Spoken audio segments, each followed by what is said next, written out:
Monsieur Poulain, bonsoir. Merci d'être avec nous sur RT en français. Alors, l'une des conclusions de cette déclaration commune est la mise en place d'une force occidentale militaire à laquelle s'ajoutent les 800 000 hommes de l'armée ukrainienne.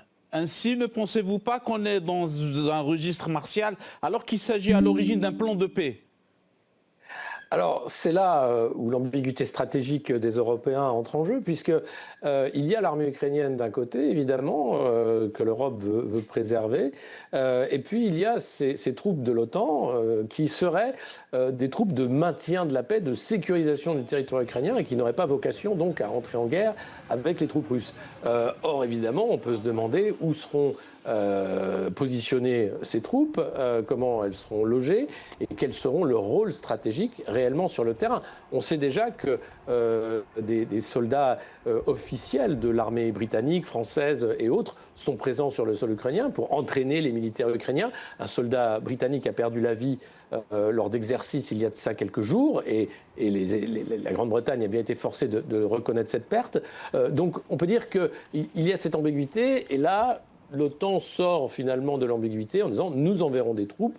Alors certes, pas pour faire la guerre ou avoir des affrontements frontaux avec l'armée russe, mais pour sécuriser le territoire. Mais encore une fois, tout ça est très flou, très ambigu et laisse la porte ouverte à une escalade possible. Et justement, M. Poulain, une autre ambiguïté. Qu'est-ce que ça évoque pour vous, le fait qu'en vertu de cette déclaration, les Européens soutiennent fermement l'adhésion de Kiev à l'Union européenne, alors qu'il y a quelques semaines, voire quelques jours, ils mettaient en cause des institutions ukrainiennes en raison des scandales de corruption? Alors à chaque fois, encore une fois, effectivement, vous avez raison de parler d'ambiguïté dans tous les secteurs.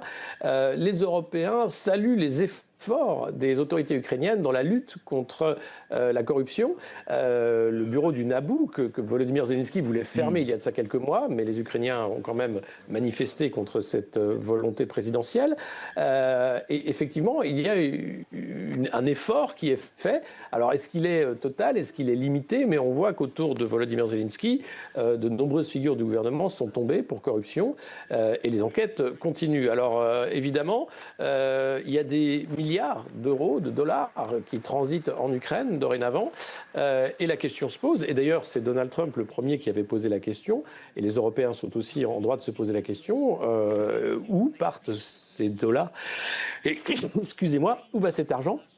Et aujourd'hui, il y a très peu de traçabilité. Et même s'il y a quelques figures, dont un proche conseiller de Volodymyr Zelensky qui a été poussé à la démission, on peut se demander aujourd'hui quelle est la probité du gouvernement ukrainien. Et sur un autre volet, peut-on s'attendre à un consensus entre Européens et Ukrainiens autour de la question des concessions territoriales de Kiev ? Non, justement, alors oui, Européens et Ukrainiens vont se mettre d'accord pour soutenir la position de l'Ukraine. C'est-à-dire, maintenant, on a vu la stratégie de Volodymyr Zelensky qui a été de dire il faut voter, hein, je suis d'accord, pourquoi pas, faisons une élection présidentielle, mais il faut aussi demander aux Ukrainiens s'ils sont d'accord pour la cession des territoires. Ça lui permet de ne pas passer pour celui qui a perdu, celui qui a concédé des territoires. Ça lui permet aussi de gagner du temps parce qu'organiser des élections, c'est compliqué. Ces élections peuvent aussi être organisées et sécurisées comme ils le demandent par l'Union européenne. Donc on peut aussi se demander sur la probité de ces élections. Et puis l'idée, c'est de gagner du temps et de tout faire pour ne pas arriver à cette négociation tragique et pourtant qui paraît inévitable sur la concession des territoires. Plusieurs tribunes médiatiques dans le vieux continent évoquent une discorde européenne autour de la question des actifs russes gelés. Qu'est-ce qui divise aujourd'hui? Voilà, qu'est-ce qui divise aujourd'hui les Européens autour de cette question? Ce qui divise les Européens, c'est qu'il y a des pays européens qui sont propriétaires d'actifs russes, plus que d'autres, notamment la Belgique, mais la France aussi. Et donc, il y a le discours. Alors, vous avez les plus ultra des européistes qui demandent la saisie de ces avoirs, hein, comme Raphaël Glucksmann et d'autres, des politiciens du Parlement européen qui ne se rendent pas compte de ce qu'ils demandent. Et puis, vous avez les réalistes, ceux qui savent très bien que ce serait un suicide financier, puisque le message aux investisseurs du monde entier serait « nous sommes des voleurs, ne venez pas, nous sommes des voleurs ». Et donc les Belges, très conscients de ce problème, parce que propriétaires d'actifs, reculent évidemment, mais vous avez la Hongrie également, les Français qui ne disent pas, mais qui observent et restent très discrets sur ce sujet, parce que c'est un sujet extrêmement explosif pour l'Union européenne et qui pourrait encore compliquer la position économique de l'Union européenne, qui n'est déjà pas enviable sur la scène internationale. Et en définitive, c'est pour parler à Berlin. Ne sont-ils pas un plan de paix alternatif au projet américain? C'est-à-dire, les Européens cherchent-ils à faire le poids face à Donald Trump? Clairement, aujourd'hui, les Européens veulent empêcher Donald Trump d'arriver à une solution de paix durable en Ukraine avec la Russie et l'Ukraine. Ils veulent être ceux qui vont soit faire dérailler les discussions, soit ceux qui vont proposer une solution. Alors aujourd'hui, la solution qu'ils proposent est inacceptable en l'état par la Russie. Et ils en sont très conscients.